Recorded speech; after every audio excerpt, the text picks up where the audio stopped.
Our guest speaker, I don't think he needs an introduction. Advisor to the FTSE 100. I'd like to introduce to you Mr. Moe Nawaz.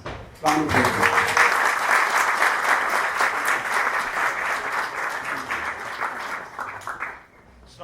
Good afternoon, good evening, whatever time it is, I'm not sure, but it's fairly late.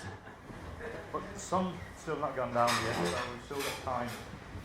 Can I just do a quick walk around, just trying to get a feel for what sort of business you guys are in, so then at least I can then tailor whatever bullshit I'm going to give you for the day. I really don't know what I'm going to talk about until I know exactly who I've got and the sort of businesses you guys are running. Can you tell me what you do, sir? Basically, we've got a TV agency, advertising agency. Okay. TV channel and stuff. Okay. TV channel? Yes. Hello? Oh, still working. Yeah. Can you tell me what you do? I'm CEO of Channel 812 and I'm running my own business in Washington Road. It's a shop for the ladies and stuff. And in Bedford, I'm a partner of Royal Arch Stores. You're excellent. Oh, you do? I've seen you on YouTube. Tell me what you do, sir. Part of Harris Associate Centres and Big Rock.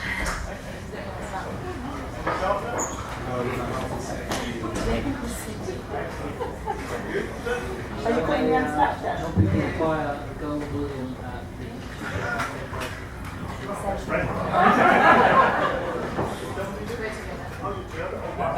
We're going to have about 2 information. I'm going to get everyone sent to this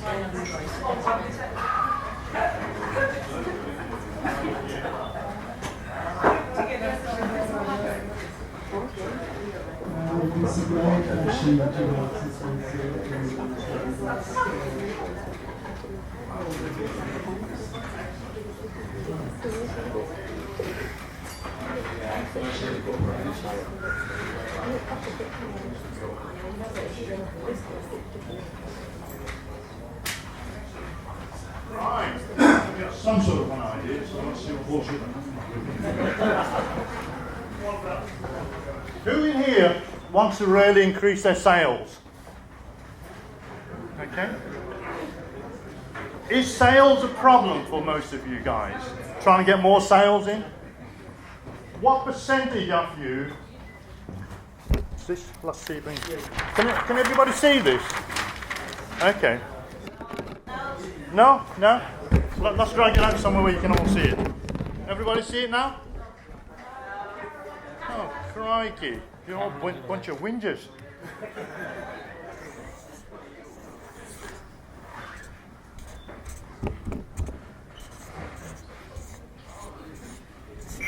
fish. Nah, crap drawing. Most people want a bucket of water and they want the sales. They want to keep on trying to fill that bucket up. But they forget they've got holes. There's more water leaking out than they can pour in. What it costs you to bring in a new client every time is 7 to 9 times more than to retain an existing customer. The problem with most businesses, they don't really understand their customers. Once you learn to understand who your customers are, what their needs and wants are, you should be building a ring fence around them and just locking them up, throwing away the key. If you are good at providing your service, whatever service or product that you supply them, you should be focusing on keeping them for life. Most people are very bad at looking after their customers. And the other half don't even really understand. Well, if I told you, in an undertaker's business, how do you get customer retention? Somebody tell me? Bring them back to life. Okay, that'll be a bit hard, I think. Okay, let me give you another example. Going back about 6-7 years ago, I did a talk on the O2 at the O2 Arena with Sir Richard Branson. And when I came off the stage, one major corporate who just dabbled, unfortunately, decided to go into the healthcare business. And they acquired somewhere just under 50 care homes. The problem was they couldn't fill in more than 40 to 45% capacity. So they're running well below capacity. So he came up to me and said, Mo, can you help us to try and get more customers in. And I said, well, give me half an hour and we'll have a cup of coffee. Now, what happened there, when I met their CEO for a coffee, their argument of what they wanted was more customers at the top. So I said, tell me a little bit about your business. He said, we've got just under 50 care homes, and the average size of care home is just under 50 to 60 people per care home. We're running at 45 to 50% capacity. Every time we try to get our capacity level, people drop off, they die. So how do we keep on trying to get more in? Every area that we've got a care home, the local authority are the only people that we depend on wholly. We get some private clients, but majority of them are dependent on the local authorities giving us work. Without their work, we can't sort of fill the full capacity. So will you come and help us? So we said, look, we'll speak. These are my fees. This is what I charge, and I'll see what I can do. A couple of weeks later, we met up north at their head office. And they showed me around the building. We had a good walk around the building and looking around. I said, is this your average care home, what you got here where your head office is? And he says, yes, this is what we got there. So we went in with his fellow directors, and his sales director, the first thing was like, how much sales can you increase our organisation by? And I said, I don't know the full picture at the moment. So the first thing came to mind was, what are you doing to retain existing customers? He said, there's nothing we can do. That's not in our power, not in our hands. We can't retain customers. If somebody's going to die off, there's nothing we can do. It's up to the doctors and up to Almighty above. We have no real control. So what are you doing to look after your existing customers? What's the sort of experience that you create for them to want to be with you as opposed to going after your competitors or absolutely do nothing? So anyway, spent 2 hours talking with the rest of the co-directors, and I thought, great, it's about time now. I did a little bit of work. I said, can you get somebody to show me around the premises? So I went out to my car, I got a pair of old trousers on and a jumper, and I walked around with one of the managers who took me around the place. And I said, would you mind leaving me alone for a couple of hours? And all I did for 2 hours was just walk around the care home, sitting around the reception area, listening to the talk, going down where the staff go and have their tea breaks and listen to the conversations. I went around a few places. Long and short version is, I'd more or less summed it up in a day. I was being paid for 3 to 4 days, have a good snoop around and see what I can come up with. But I managed to summarise. So the following morning I came back, I did a little bit more investigation, and I said, can we get your board of directors for the afternoon? I've got an idea what needs fixing and what we need to do to fix it. So we got down the second day, and I said, well, the biggest problem that you've got here is that the customers, the so-called customers or your patients that you have currently inside your care home, you're not looking after them. So what do you mean you're not looking after them? I said, you're not looking after the people that you already have here. If you could look after them, you'd have more. He said, no, you don't understand.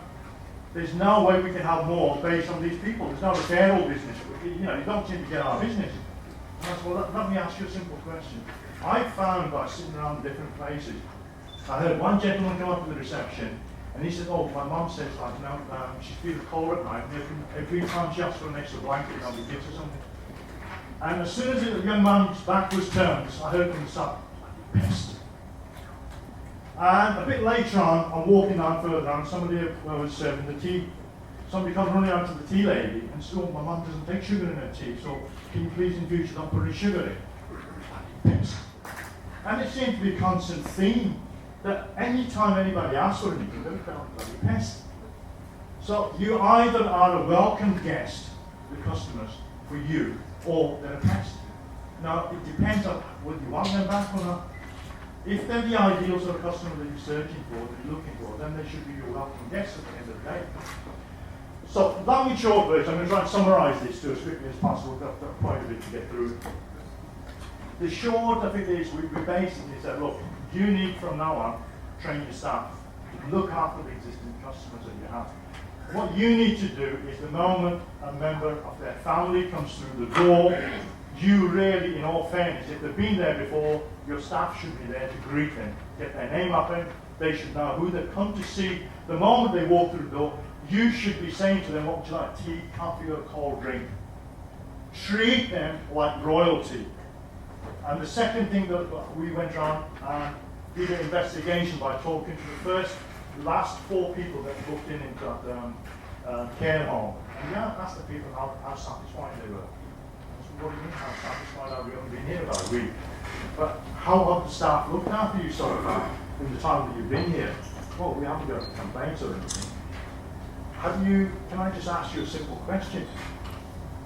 You're in here in the care home now. How long do you envisage you're going to be here? Well, probably till the end of my life, I would imagine. For the sake of it, nobody's looking after me at home. Okay, can I ask you another question? Have you got any relatives that are close to you? Oh yeah, I've got a couple of brothers, a couple of cousins, and a sister. Okay, how many brothers, how many sisters? Would you mind letting me ask you, what age are they?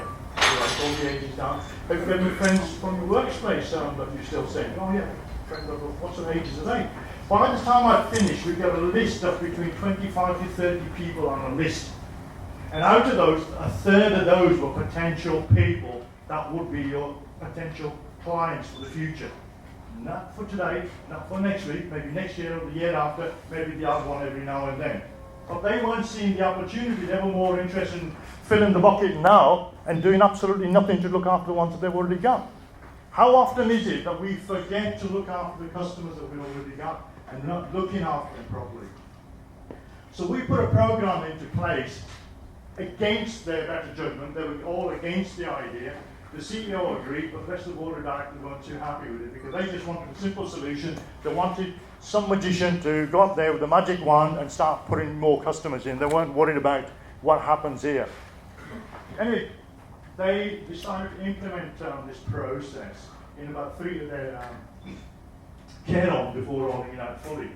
So every 3 months I would make a phone call to see what sort of progress they were making. It was always like, it's we're trying, but we can't see any results. About 14, 16 months, I get a call from Peter. Mo, we're fully converted, we're on board. I said, what do you mean? I'm a convert. I said, you are? I'm fully converted now, and I'm a full convert. I said, which master did you go to? He said, no, seriously. He said, I've converted, I'm really converted, I'm behind you. I said, sorry, you lost me, Peter. What are you trying to say? He said, look, your idea really works. In the 3 branches that we've been testing this out on at the moment, I have seen something. I've been in this industry for 30 years. He said, I've seen something that I've never seen in my whole entire life. He said, this month, we've had 3 people who have been visiting members of their families and then went back, told their friends, and their friends came and seen the service that we were providing. And they went and told their families. They got the local authorities say, we want our family members out of these care homes and we want them going to one of these care homes because of the way you look after them. And he said, we have 3 referrals that were taken from other care homes out there to bring them into us. I've never seen that done. They started to change. It took them a further 18 months to 2 years fully have the whole operation running in the way where they looked after the customers rather than looking after their own interests, looking after the interests of the customers. And I tell you what, 4 years down the line, from the moment I walked in to the end, they were running at an average 89% capacity. Why? Because they decided to care about their customers as opposed to caring after their bottom line. Most people, when they look at their own businesses, there's too many people looking at things short term, tactfully, and looking at tactics. What can I do to increase my profits? What can I do to get the bottom line up this year? Otherwise I'm not going to survive. There is very few businesses that take a long-term strategy and say, okay, this is what we're going to do over a 3-year period, over a 5-year period. We're going to try and build our customer base based on the relationships that we're going to be building as opposed to just the bottom line. Thank you very much, that's all your money. If I told you 80% of businesses, when they take the money off the client or the customer, as far as they're concerned, we've got the money, you've got the goods and services, our relationship is ended. The smart 20% are the ones say, right, this is the start of the relationship. What can we do today, tomorrow, next week, and the next month? What can we do to make them fall in love with us? And most of the clients I work with, I say to them, the moment you acquire a customer, do a 90-day challenge. In the next 90 days, what can you do with your customers to make them fall in love with you? What can you give them in more service, in more backup, in more know-how, whatever product or service they bought, so they really love you to pieces. So they go out there and brag about you. Those are your best referral systems that you're going to get anywhere in the world. What are you guys doing here? Just tell me, amongst yourself in your own table, I'll give you a quick 5 minutes to see what you can do to adopt for every new customer that you get. What can you do to make them fall in love with you for 90 days? For 90 solid days that you really go over, you bend over backward until you can really get them singing your praises everywhere they go. I'll give you a quick 5 minutes, just have a chat between the table. Can we have just one person per table to give us some idea? What's an idea of reason I'm here? One person to share their idea, what we're going to do 90 days, yes, start. So, in my letting agency, where we rent out rooms, well, stand up. Want to do anything else? The wrong meeting. So, in our letting agency, where we're renting out rooms, so one of the things is that we talked about creating a kind of social environment for people that may be new to town, they're there for the first time, helping them kind of meet other people, a social evening, maybe chutney and chat. And maybe a pizza one evening or something, just kind of helping them build their community and relationships here. So, which is once we move them in, normally goodbye, I don't want to hear from you again. Excellent. Well done. Next table. Any volunteers? There we go. Yeah, you're out here. Well, I said so you will be the source for installation. Yes. Okay. Installation, for example, like washing machines and transfer controllers,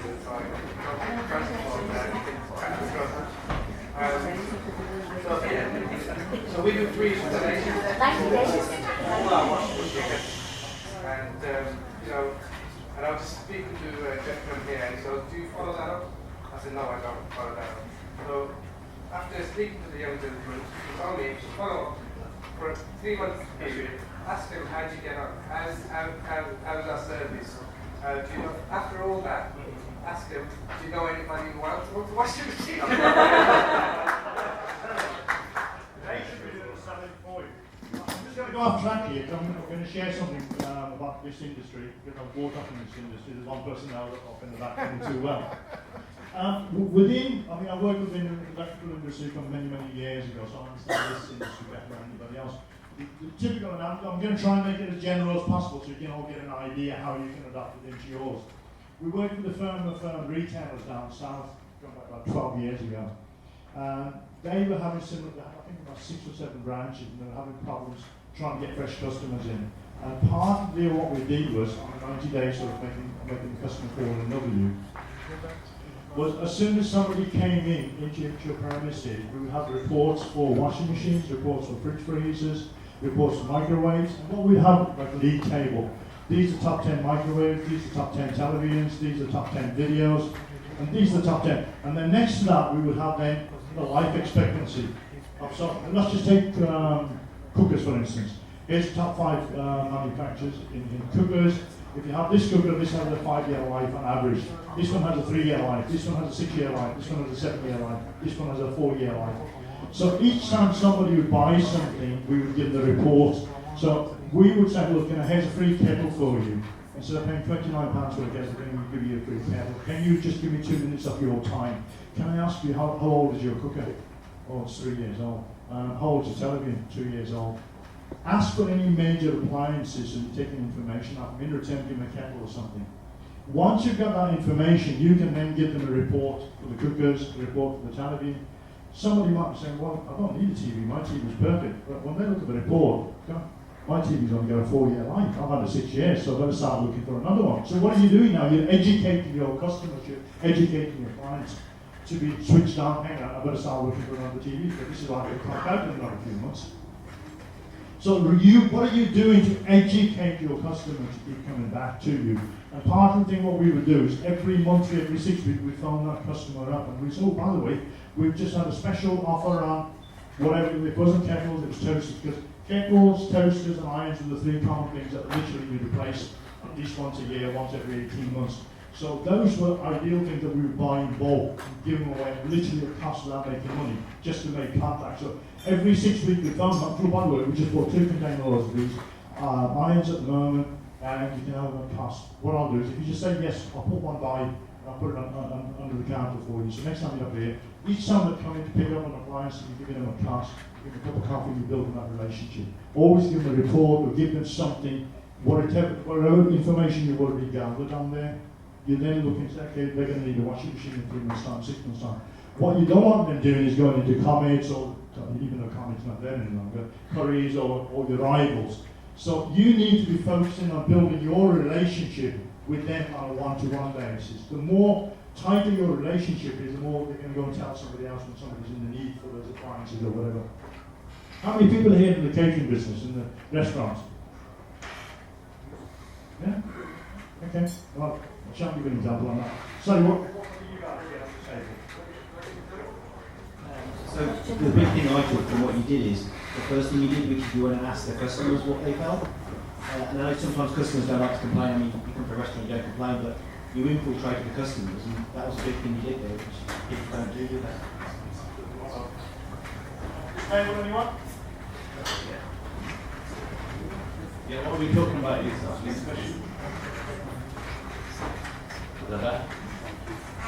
Okay, how do you need to make sure we keep in contact with the customer? Once we provided a product or service, every couple of weeks give them a credit score, find out how they're doing, happy with the service. If they are, just ask them, one or two people who also benefit from the service too. Okay, because at the end of the day, we can do the report. They might be doing something that will probably benefit your friends or family in the future. So it's very important that we build a strong rapport with the customer and always keep them happy. And that way they come with you as well. Excellent. Instead of asking them, especially in the 90 days, what you don't ask for is referrals, ask for other customers because you're going to weaken the relationship. What you want to be doing in that 90 days is give. Don't ask. Well, what I'm doing is What you do in the 90 days, the whole idea is get them to fall in love with you. So they do the promotion for you. That's it's human nature for us to do it. It's a thing. Anybody on the table?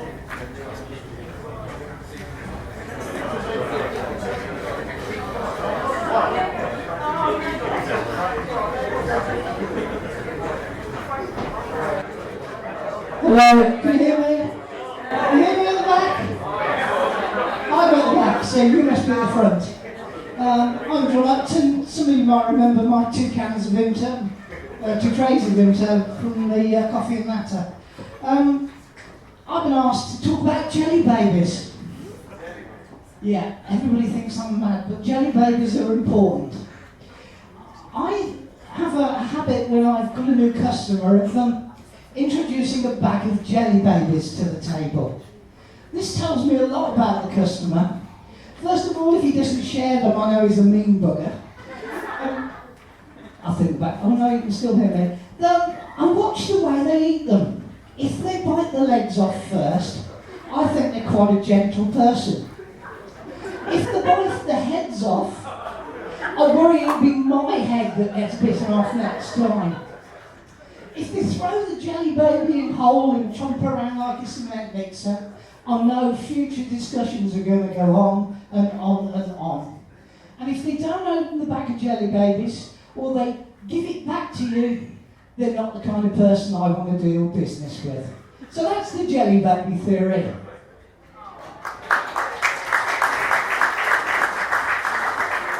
Anybody on this table? Anybody like some gold? We all love gold, but right. How about if you buy some gold, then we give you some free gold if you refer others? Excellent. One of the things in the gold business is what you want to be doing is selling something. Hypothetically, if we get a spoon here, the value of that spoon is gold plated. Hypothetically, so the cost for you to buy in, say, is $100 quid, and you sell it for 200 quid, 150, whatever it is. Anything to entice the customer with your first deal.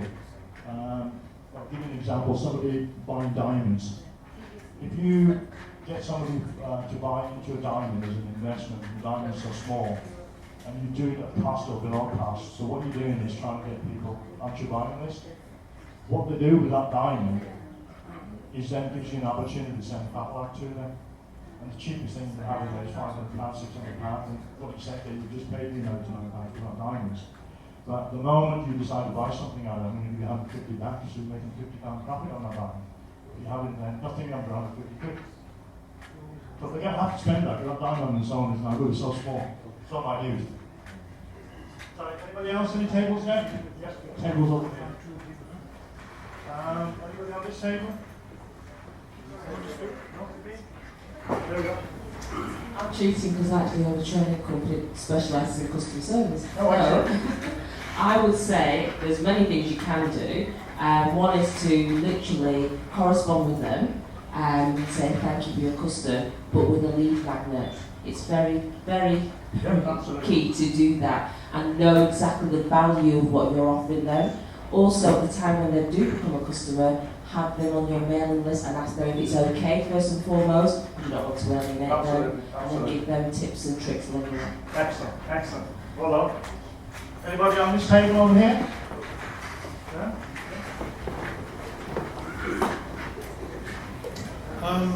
I think for long term, what we need to do really, shall I stand up?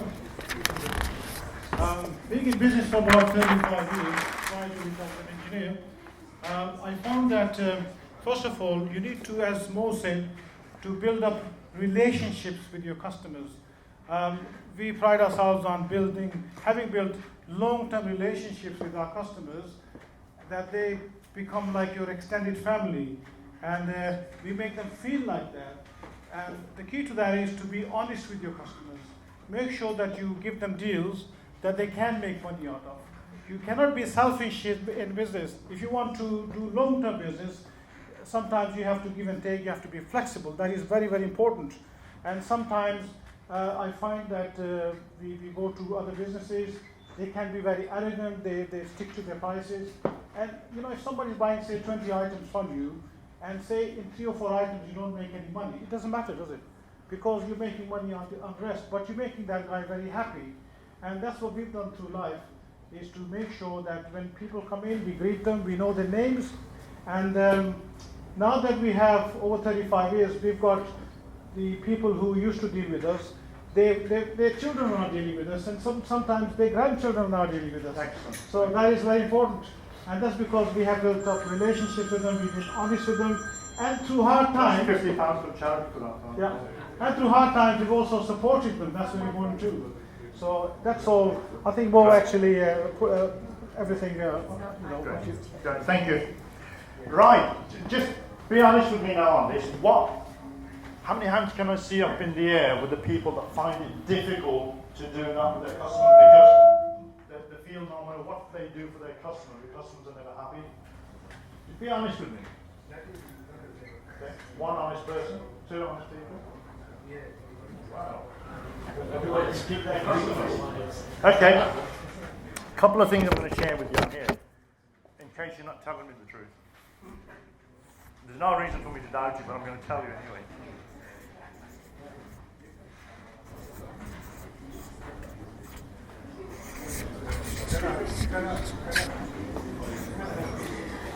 Can everybody see this? If you imagine, I've got a sheet of paper here, 33%, 33%, 33%. Your customers that you're serving at the current moment fall into this bit here, which is known as the mass, where most of the people, and I'd be reluctant to say, I would say the bulk of the people in here, probably 70%, 80% of you, are fishing in here for your customers. The people in this lower 33%, no matter what you do for them, no matter how much value you create for them, how much freebies you give them, they are not going to care about you. They're just going to turn to the next person who's 5 pence cheaper, £5 cheaper. There's no loyalty whatsoever. So no matter what you try and do for them, you're never going to keep them. These people see you as a commodity. No matter what you do for them, they'll always see you as a commodity. Because when they phone you up or they walk into premises, the first thing they say is, oh, by the way, how much is it for an MOT? How much is it for a pound of apples? How much is it for a pair of shoes? All they're concerned about is price, because that's all they understand. They don't understand anything else. The next lot here are the masters. Here you'll find 2 members of the family working. Sorry, this thing that's bloody anyway. These guys in here, there's 2 people working in the family, so you've got double the amount of income. These guys here, price is 3rd, 4th, or 5th on line. So they'll be saying, is it possible that you can do an MOT next Friday? Yeah, sure. Do you do any MOTs for Volvos? Yeah. And by the way, how much is it? Price is not a priority. All they're interested in is, can you do this? Can you provide that on the time and date they want? Now, these people are very, very loyal. They'll stay with you. Once they trust you and they have the confidence for you, they'll stay with you. The only time they'll behave like morons like these at the bottom is if they have a matrimonial issue or the economy's changed and interest rates have gone through the roof. They'll behave just like these muppets down here. These guys here, you can sell to them through influence by educating them. These people here only need to be sold. Sold is the word. That's all they understand, being sold. These people here don't like being sold. You can influence them to buy from you. The people here at the top, these are the masters, the mastermind. They've done everything. If somebody's going to come and buy a car for £500,000, you can guarantee they've got a further 20, 30 million that they can call on any given time without any hesitation.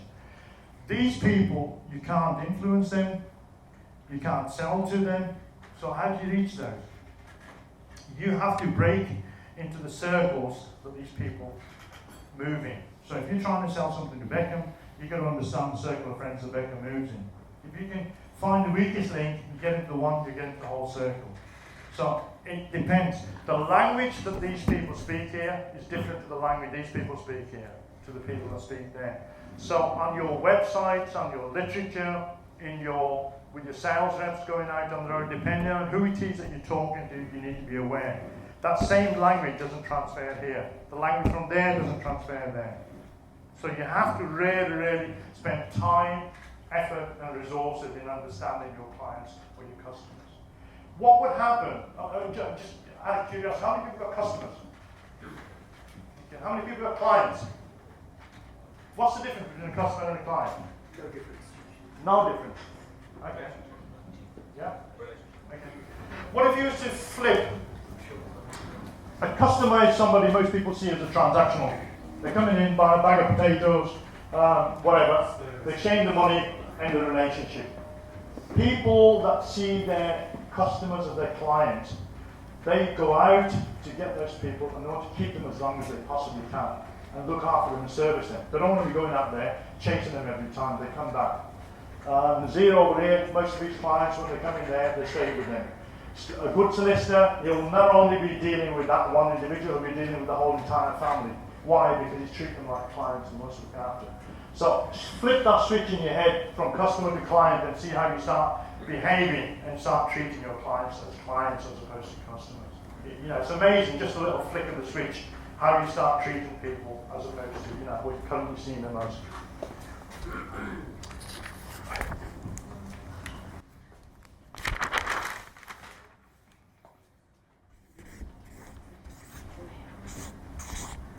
Got number 2 versus number 4. This is a very, very, very, very, very, very, very, very, and I'll say it again, very, very important thing. You need to understand the difference between the number 2 and the number 4. Most corporate businesses, including the smaller ones, love the number 2. Somebody signed a 2-year mobile phone contract, let's screw these people over for the next 2 years, let's squeeze every penny out of them. We've got him for 2 years, let's really, really screw him over. Do whatever you can to them. And as soon as that 2 years comes by, what do you think they do? They run as far away as possible from you because you've squeezed them for everything. The clever ones, what can we do for them? What can we do for them? Do you think they'll leave you at the end of the 2 years? So, change the number 2 to the number 4. Simple switches, simple things, that's all it requires. What are you doing to your customers? What are you doing for them? Simple things, no rocket science or anything anything like that. What are the experiences that you create for your customers? People will forget what they bought from you. People will forget what they paid for it. People forget how they bought it. People will always remember the experience that you created for them. I'll share a simple story with you here. Most of you might relate to this. I had a cousin of mine going back, what's that, 7, 8 years ago. His parents passed away back in Pakistan, and he was born over here, never been to Pakistan in his entire life. He was in his late 20s. He had to go and settle his family estate. And the rest of the family, we all got together with him and said, oh, you gotta be careful, you know, you've never been back there, you're going to get kidnapped and all sorts of things, scared him to death out of him, like the poor chap, like he didn't want to go. Eventually he made his mind up, we all told him, like, be cautious, do this, do that, and so on, but again, we've got members of the family who look after him when we get there. He got to the airport, and it was the middle of June. And as he's got his luggage, he's out at the airport, and there's all these taxi drivers all trying to fight for his luggage right now. Please, look after you. Sugar, who do I trust in here? Who do I go with? I've got nobody here to meet me. Who do I trust? They all look like a bunch of blooming cowboys in here, even though they might have been Pakistanis. But who do I trust? And then all of a sudden, this one comes forward in the middle of June, sunny, hot day, white shirt on, and he's got a tie on. He said, sir, please come with me. Why are you standing there? And he said, for whatever reason, I don't know why, my instinct said, no, follow this guy, he's different. And as he pulled my luggage, we walked up towards his car, and then I looked at his car, and I looked at all the other taxis, and I went, sugar, it's no different to that. It's a bloody battered up all flipping, I'm honest miner. So what do I do? And then I'm standing there, shall I get in this car, or shall I not? And he opens the back door, and he says, please sir, don't stand out there. This is air conditioning, and he said, I felt that cold air coming in. And he said, no, I've got to get in the car. Then he says, as I got in the car, I left my feet outside. He said, no, he's going to run off with my luggage. So he's again waiting till he puts the luggage in the back, shuts the boot, then he puts his feet and shuts the door. Driver gets in, and driver says, where would you like to go? He describes where he wants to go. He said, sir, that's going to be about a 3-hour journey. He said, that's fine. He said, but sir, I have one rule. I had charged a flat rate. Regardless whether it's 1 hour, 5 hours, or 10 hours, I charge a flat rate. He gave him a rate. Translated from sterling to that, it still pennies in comparison. So he said, no problem. He said, sir, have you ever been to Pakistan before? He says, no, it's my first trip. He said, sir, on your left-hand side, you'll find a cooler box there. It's got some cold drinks in there, please help yourself. And on your right-hand side, you'll see English newspapers there. And he's like, thinking, wow, crummy old taxi, but yeah, thank you. He said, sir, would you mind, and as this driving out of the airport, he said, would you mind if I show you one of the beautiful mosques here, just on the way? He said, it will only be 2 minutes out the way. He's thinking, hang on, they're going to tell me some dark alley or something. So, it's, well, not really, it's absurd, it's only 2 minutes. So, anyway, a few minutes down the road, they pulled up outside this beautiful mosque, and he said, sir, would you like to come out? Would you like me to take a picture? I thought, you're not fooling me, no, it's going to be part of my luggage, no way. So, anyways, he said, no, I'll take a few pictures, with the phone. Takes a few pictures and the drive on. About an hour later, he said, sir, would you mind if I pull you up here and show you the scenery? And I pulled up another place. And this 3-hour journey, by the way, turned out to be 6 hours. Because he kept stopping everywhere for scenery, for stops, for this and that. By this time, they built up a relationship, and he really, really felt like, he knew this guy. So when they got to the end of the journey, he paid double what the fee that he was asking. He was that impressed. And the driver said, sir, when you are ready to go back, please, sir, what day will you be going back? He said, well, I'm going back in about 2 or 3 weeks' time, but I haven't booked the date. He said, sir, this is my card. Please, make sure you call me. I will come here. I will personally pick you up and take you back with the greatest pleasure.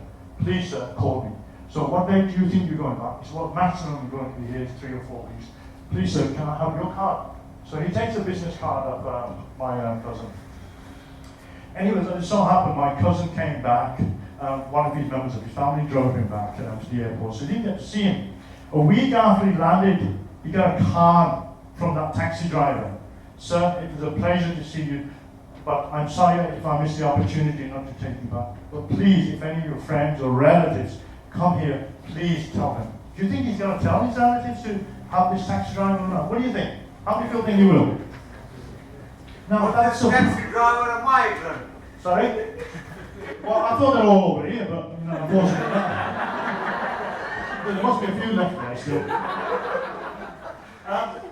I mean, in a third world country, in a battered up old taxi, if somebody can create that sort of an experience for somebody who's gone from the UK, who was born over here, has never been back home, what do you think you can do with your business? What do you think you can do? What sort of an experience do you think you can create for your customers to remember? That they'll want to come back and do business with you. Go on, I'm going to give you a quick 5 minutes again. Think of the experience you can create for your customers. Just think seriously. Thank you. I'm not going to go around because we're not going to have enough time. It's food going to be getting cold, and I'm sure you must be bored with me by now anyhow. So I'm not going to hold you back from your food. I'm just going to ask one or two at the table at random, see what anybody's come up with. On this table, has anybody come up with something? Yeah, put his hand up. What I feel is that give your customer the best ever experience that they can have, so they can remember you and if you're fortunate you follow. That's just words, but what would this be? They can feel it, they can remember you, and so that's when they can help you. You have to create that journey. There's a fantastic book that I would advise anybody in business to get, and that's Selling Happiness or Happiness in the Box. Tony Shea, the founder and CEO of Zappos. It's a 10-year story. You can listen to his audiobook of the book itself. It's a phenomenal book. It'll really, really make you understand how to keep customers and what you need to do to look after them. Where your business becomes totally customer orientated, so it's driven by the customers and their needs and wants. And the best part with Tony was when he sold his business after Amazon for 1.2 billion, 10 years later, he never sells anything below market price, full market price, everything is charged. Because if he's able to charge the full market price, you can spend all backwards for your customers to do anything to please them. But if you're doing that bottom 33%, you're not going to have the margins to look after your customers. So don't be a commodity. Get out of that commodity trap. Anybody on this table?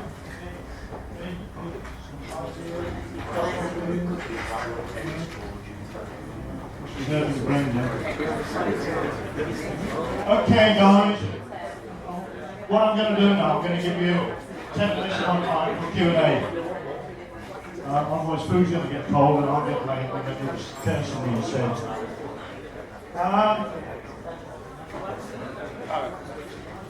Sorry. I've got a question. Okay, first question coming up. Hi Mo, you were talking about on the page before about different types of customers. So some who are completely just interested in commodity pricing, some. Would you create 3 separate brands if you were selling products and aim your business? Because obviously the language you're using is going to be completely different, and the way you sell would always also be completely different. Would you create 3 different brands, or how would you try and target multiple people in different areas? It really all depends on yourself. I'll give you an example.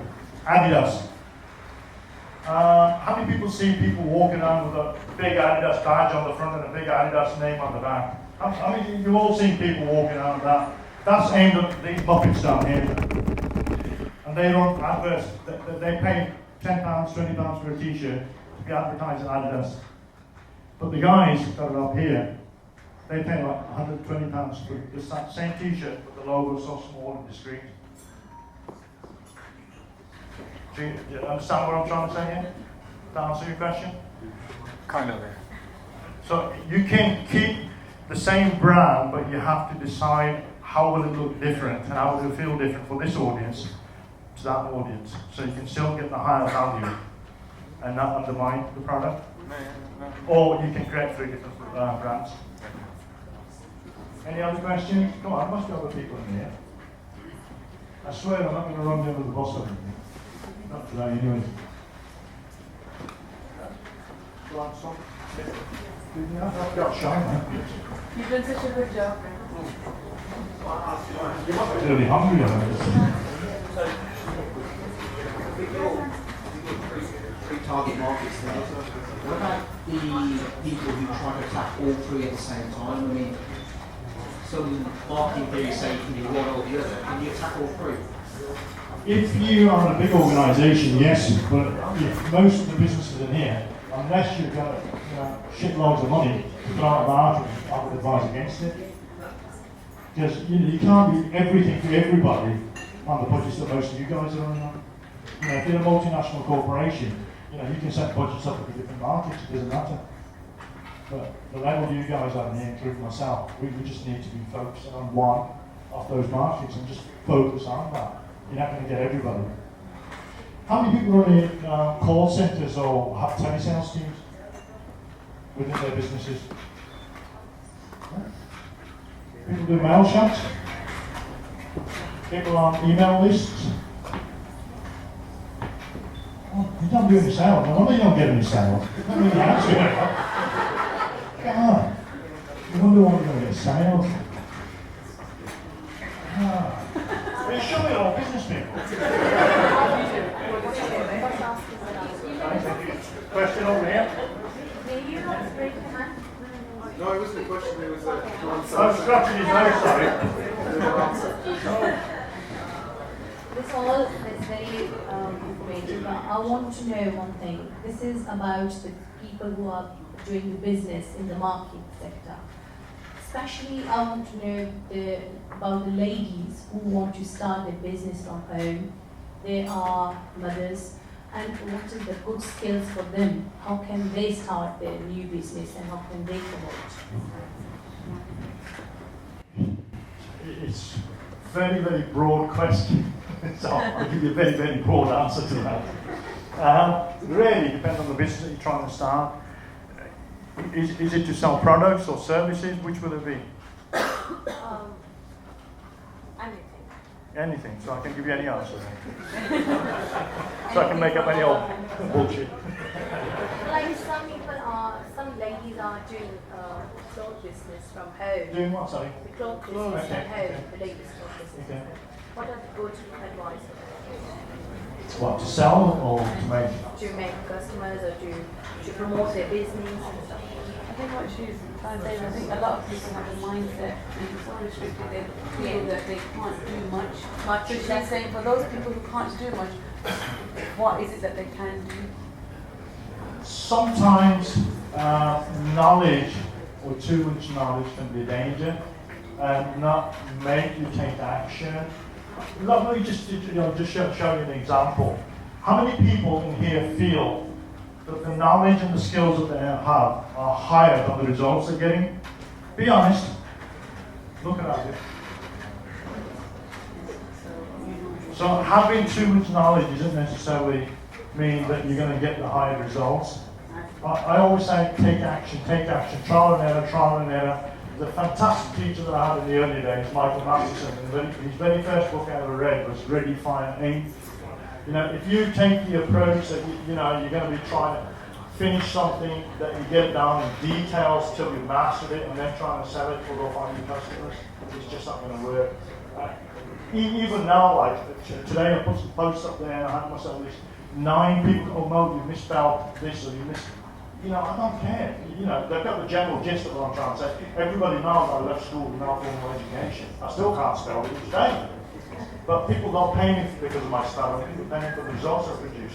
So don't be frightened. Half the demons we've all got in here from doing what we want to do for what we're really worthy of doing to what we end up achieving and what we end up doing is the internal dialogues that we have with ourselves.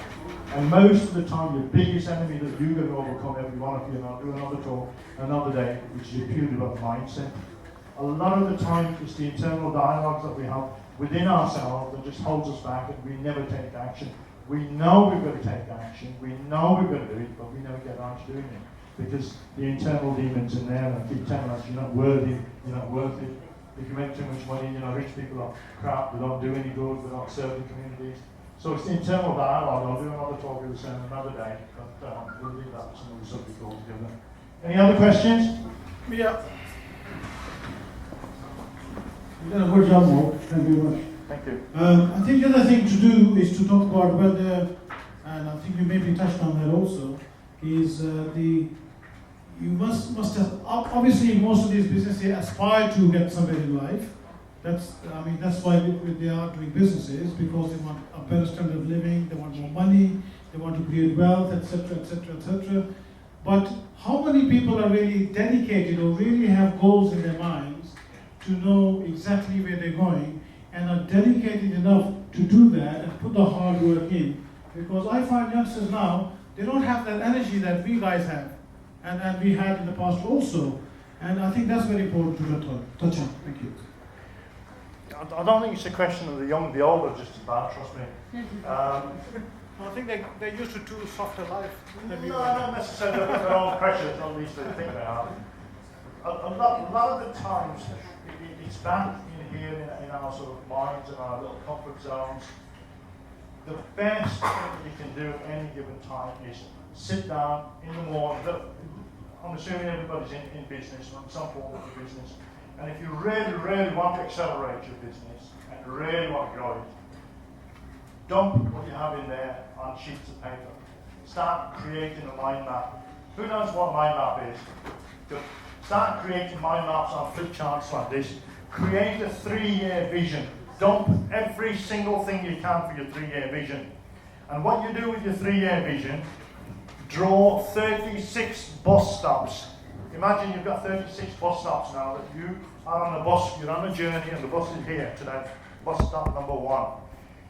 Based on the growth of the next 36 bus stations, work out what rate you're going to be growing at with the line going across, what you're going to end up with in sales, where you propose to be, where do you see your vision in 3 years' time of your business, yourself, what sort of house you're going to be living in, what car you're going to be driving, what sort of lifestyle, who are you known as today, and who do you want to be known as in 3 years' time from now? Now, those are all the things that are in there, because you don't take them out of there and dump it on there, you don't have a vision. If you don't have a vision, how are you going to know if you got there or not? You want to dump all that, break this down, bus stop by bus stop by bus stop by bus stop by bus stop, until you get a clear picture saying, oh, bus stop number 7, I've got to take on an accountant. Or bus stop number 9, I've got to take on a marketing guy. Or bus stop number 11, I need to run a couple of these people over because they're not bloody performing. Chuck them off the bus and reverse the bus. Because if they stay there, they're going to sue you. So make sure you reverse the bus and run them over twice. So you've got to plan and plan. Who are you picking up at what bus station? Who are you throwing off because they're not performing? Your biggest success factor, if you're growing into a business as opposed to a single one-man band, is the people around you. And selecting those people around you, that's another topic for another day. Get the right people who are going to be supporting you to grow your business. Without those right people, you're not going to get anywhere. One final thing that's going to help you more than anything is find a good accountability partner. Once you've done your vision here for the 3 years, find a good accountability partner that you can depend on once a week for an hour to make sure they're holding you accountable to everything, and you do the same with them. That's the biggest asset you're going to get from anywhere. I don't care. We run mastermind groups for people that are under the million, people over the million, and the biggest asset that we give them is accountability partners, people who hold them accountable for what they're going to be doing. We find in our groups, if they don't perform and keep up the target for 2 months, we just chuck them off the bus. There's the door, get lost, don't come back in here, we don't need you, we don't need your money, because you're letting the whole group down. So really, it depends on your own ability. Find that right person, find that right accountability partner, and you'll start getting your business to go. Thank you very much, everybody.